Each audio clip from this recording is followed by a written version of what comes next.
সুপ্রিয় দর্শক কেমন আছেন? চলে আসলাম এইমাত্র আগামীকালকে 26শে ডিসেম্বর 2025 শুক্রবার খুবই গুরুত্বপূর্ণ শীত মৌসুমী বায়ু তীব্র শৈত্যপ্রবাহ ঘন কুয়াশা তাপপ্রবাহ এবং আবহাওয়ার খবর নিয়ে দর্শক আজকে ভিডিওতে জানিয়ে দেব আগামীকাল 26শে ডিসেম্বর 2025 শুক্রবার 24 ঘন্টা আবহাওয়ার পূর্বাভাসে কি জানিয়েছে আবহাওয়া দপ্তর। আরও জানিয়ে দেব স্যাটেলাইট ওয়েদার অবজারভেশন ডাটা অনুযায়ী কেমন থাকতে পারে আগামীকাল 26শে ডিসেম্বর 2025 শুক্রবার 24 ঘন্টা দেশের 8টি ভাগে 64 জেলার আবহাওয়ার পরিস্থিতি। তাই প্রিয় দর্শক আপনি দেশের কোন জেলা থেকে আজকে আমাদের খবরটি দেখছেন এবং কমেন্টে জানিয়ে দিন এবং এই মুহূর্তে আপনাদের জেলার আবহাওয়ার পরিস্থিতি কেমন এবং প্রতিদিনের নিত্য নতুন আবহাওয়ার পূর্বাভাস পেতে এই ভিডিওতে একটি লাইক দিয়ে চ্যানেলটিকে সাবস্ক্রাইব করে পাশে থাকা বেল আইকনটি অন করে রাখুন। দর্শক এবার জেনে নিই এক নজরে দর্শক এই মুহূর্তে আগামীকাল 26শে ডিসেম্বর 2025 শুক্রবার 24 ঘন্টা আবহাওয়ার পূর্বাভাসে আবহাওয়া দপ্তর জানিয়েছে আগামীকাল শুক্রবার সকাল 9টা থেকে পরবর্তী 24 ঘন্টায় অস্থায়ীভাবে আংশিক মেঘলা আকাশ সহ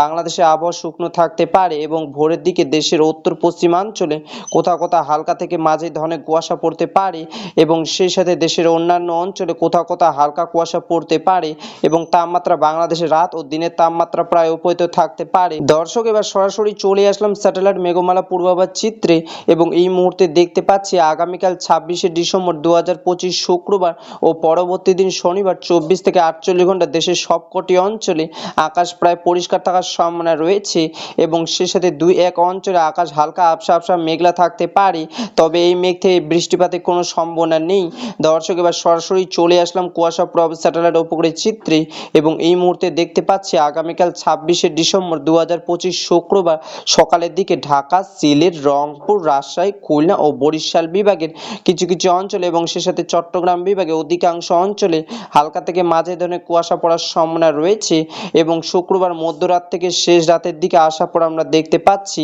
ঢাকা, বরিশাল, সিলেট, ময়মনসিংহ, রংপুর, রাজশাহী এবং খুলনা বিভাগের কিছু কিছু অঞ্চলে এবং চট্টগ্রাম বিভাগে অধিকাংশ অঞ্চলে হালকা থেকে মাঝারি ধরনের কুয়াশা পড়ার সম্ভাবনা রয়েছে। দর্শক এবার সরাসরি চলে আসলাম তাপপ্রবাহ স্যাটেলাইট পূর্বাভাস চিত্রে এবং এই মুহূর্তে আগামীকাল শুক্রবার সকালের দিকে সর্বনিম্ন তাপমাত্রার সম্ভাবনা দেখতে পাচ্ছি রংপুর বিভাগে 13°C এবং সিলেট বিভাগে 14°C এবং ময়মনসিংহ, রাজশাহী এবং খুলনা বিভাগের 15°C এবং চট্টগ্রাম বিভাগে 16°C এবং সর্বোচ্চ তাপমাত্রা বরিশাল ও ঢাকা বিভাগে 17°C এবং প্রিয় দর্শক শুক্রবার দুপুরের দিকে সর্বোচ্চ তাপমাত্রা থাকার সম্ভাবনা রয়েছে বরিশাল এবং চট্টগ্রাম বিভাগে 27 থেকে 28°C এবং খুলনা, ঢাকা, সিলেট ও রংপুর বিভাগে 26°C এবং ময়মনসিংহ ও রাজশাহী বিভাগে 25°C এবং প্রিয় দর্শক শুক্রবার শেষ রাতের দিকে সর্বনিম্ন তাপমাত্রা থাকার সম্ভাবনা রয়েছে রংপুর বিভাগে 13°C এবং সিলেট, ময়মনসিংহ, রাজশাহী ও খুলনা বিভাগের 15°C এবং বরিশাল ও ঢাকা বিভাগের 16 থেকে 17°C এবং সর্বোচ্চ তাপমাত্রা চট্টগ্রাম বিভাগের 18°C। দর্শক এই ছিল আমার কাছে আগামীকাল 26শে ডিসেম্বর 2025 শুক্রবার 24 ঘন্টা খুবই গুরুত্বপূর্ণ আবহাওয়ার খবর। দেখা হবে পরবর্তী দিনের ভিডিওতে, ততক্ষণ পর্যন্ত সুস্থ থাকুন, ভালো থাকুন, ধন্যবাদ।